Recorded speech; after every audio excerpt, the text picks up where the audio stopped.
Hi నమస్తే welcome to మర media. నేను మీ కేవీఆర్. ఆంధ్రప్రదేశ్లోనే కాకుండా దేశవ్యాప్తంగా పెను సంచలనంగా మారిన ఘటన తెలిసిందే. తిరుమలలో ఇంచుమించు అంటే తొక్కిసలాటలో 4 ప్రాంతాల్లో జరిగిన తొక్కిసలాటలో 6 చనిపోయారు, 40 మందికి పైగా తీవ్ర గాయాల పాలై రూయా కిమ్స్ హాస్పిటల్లో క్షతగాత్రులు చికిత్స పొందుతున్న సందర్భం మనం చూస్తున్నాం. తిరుపతి అంటే కొన్ని వందల ఏళ్ల చరిత్ర ఉన్న తిరుమలలో ఇట్లాంటి పెను విషాదం చోటు చేసుకోవడం ఇది మొదటిసారి.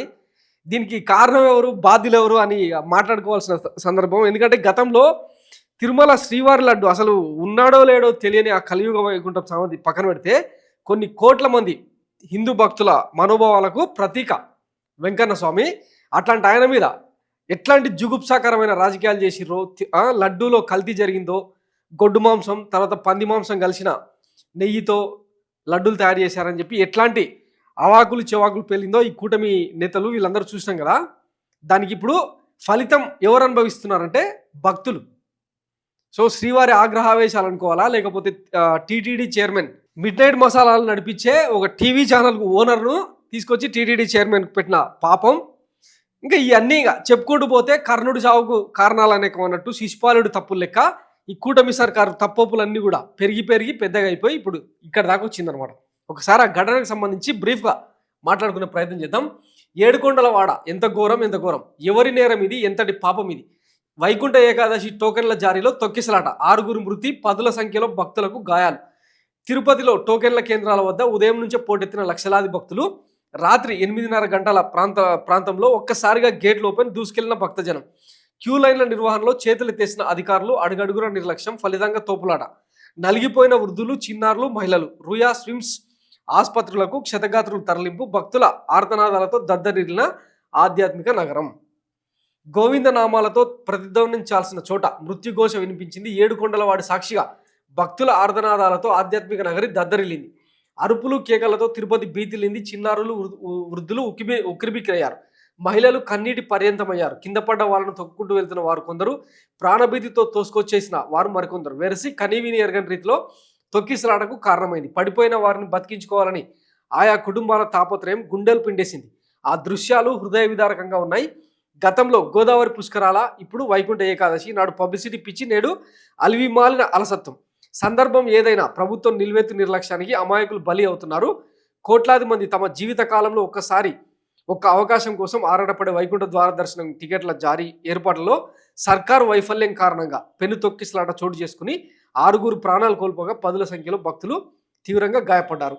ఇంకా దీనికి మన బాబులుం గారు అసలు కలిసివేసిందని ఆయన మాట్లాడతాడు. తర్వాత మన బిఆర్ నాయుడు గారేమో ఏం చేయగలం, ఇంకా జరిగిందేదో జరిగిపోయిందని చెప్పి ఆయన కంటితుడుపు చర్యలు ఇదిగో తీవ్రంగా కలిసివేసింది. సీఎం చంద్రబాబు ఆవేదన, ఉన్నతాధికారులతో సమీక్ష, సమన్వయ లోపంపై అసహనం, అధికారుల తీరుపై ఆగ్రహం.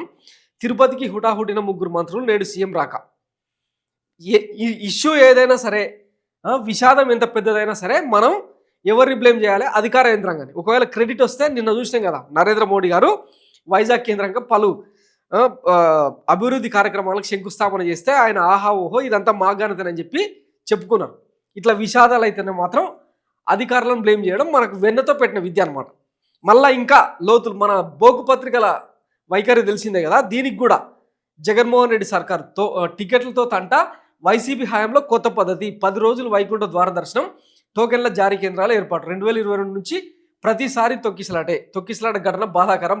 మోడీ, రాహుల్ అని చెప్పి ఇగో మన వైఫల్యానికి మన చెప్పుతో మనం కొట్టుకోకుండా దీనికి కూడా వైఎస్ జగన్మోహన్ రెడ్డి మీదనే అబాండాలు వేయడం అన్నది వీళ్ళకి వెనతో పెట్టిన విద్య. 2002లో వైకుంఠ ద్వార దర్శనం ఏర్పాటు చేసింది, బాగానే ఉంది. ఏ ఒక్క రోజైనా ఇట్లాంటి ఇన్సిడెంట్ జరిగిందా? మరి ఎందుకు ఈ ప్రేలాపనలు? ఒకే రోజు 10 లక్షల మందికి కూడా దర్శనాలు చేయించిన ఘనత వైఎస్ జగన్మోహన్ రెడ్డి సర్కారు. ఈరోజు కనీసం 25,000 మందికి కూడా టోకెన్లు ఇవ్వలేక 4 చోట్ల, ఒక చోట జరిగితే ప్రమాదం అనుకోవచ్చు, విషాదం అనుకోవచ్చు. 4 చోట్ల గేట్లు ఒక్కసారి ఓపెన్ చేస్తే జనాలు ఈ తొక్కిసలాటకు గురైతే ఇది పాలనా వైఫల్యం కాదా? అడ్మినిస్ట్రేషన్ ఫెయిల్యూర్ కాదా? పోయి ఒక మిడ్ నైట్ మసాలాలు వేసుకునే టీవీ అధినేతకు టీటీడీ చైర్మన్ బోర్డు అధినేత పదవి ఇస్తే ఎట్లా తయారు చేసినారో చూసిరు కదా. ప్రతిదానికి పసుపు కండువా వేసుకొని రికమెండేషన్లు, ఇంకా రకరకాల ఏమంటారు దగులుబాజీ శాస్త్రాలకు తిరుమల కేంద్ర బిందువు అయింది. అది బయటికి తెలుస్తలేదు. ఆ రోజు తిరుమల లడ్డు వివాదం వచ్చిన తర్వాత వితిన్ వారం రోజుల లోపలనే ఇక లడ్డు ఆహా ఓహో అప్పటికి ఇప్పటికి పోలిస్తే మహా అద్భుతంగా ఉంది, రుచి అద్భుతం అని చెప్పి మాట్లాడారు కదా. మరి ఈ విషాదానికి ఇది మనకు సంబంధం లేదా? అంటే ఏదైనా మంచి జరిగితేనేమో క్రెడిట్ మన బాబు గారి సర్కార్కు, విషాదం ఏమైనా జరిగితే జగన్మోహన్ రెడ్డి మీద తోసి కుట్రనా? ఇంకెన్ని రోజులు చెప్తారు ఇట్లా? 7 నెలలు అయింది పాలన. మరి ఇంచుమించి ఈయన బాధ్యతలు తీసుకుని కూడా 3 నెలలు గడిచిపోయింది. మరి సంస్కరించలేదే ఆయన గుడిమెట్ల గంగరాజు పవన్ కళ్యాణ్ గారు. అప్పట్లో ఇదేంది శ్రీవారి లడ్డుకు సంబంధించి ఏదో జరిగితే అపవిత్రం అయిపోయింది, తిరుమలను కంప్లీట్గా ప్రక్షాళన చేస్తామని చెప్పి విజయవాడ దుర్గగుడి మెట్లు కడిగింది కదా. మరి ఇప్పుడు ఈ విషాదానికి ఆయన ఏం మాట్లాడలేదే. నిన్న రాత్రి 8:30కి జరిగితే ఇప్పటికి 12 గంటలు గడుస్తున్నా కూడా నో ఆన్సర్. అంటే బాబు గారికి ఏమైనా దెబ్బ తగిలినప్పుడు మనం అన్ని మూసుకొని ఉంటాం. అదే ఏదైనా రప్చర్ చేయాల్సి వస్తే మాత్రం ఇక భూమి ఆకాశాలను ఏకం చేసి ఐఎమ్ హిందూ అన్అపాలజిటికల్ హిందూ అని చెప్పి మనం స్టేట్మెంట్లు ఇస్తాం అన్నమాట. ఇది తతంగం. మాట్లాడుకుందాం, ఇంకా దీని మీద కంటిన్యూ స్టోరీస్ వస్తూ ఉన్నాయి. సో మిగతా డీటెయిల్స్ పవన్ కళ్యాణ్ గారి వైఖరి, చంద్రబాబు గారి చేతకాంతనం అన్నీ మాట్లాడుకుందాం. Thanks for watching my media. నేను మీ కేవీఆర్. Thank you.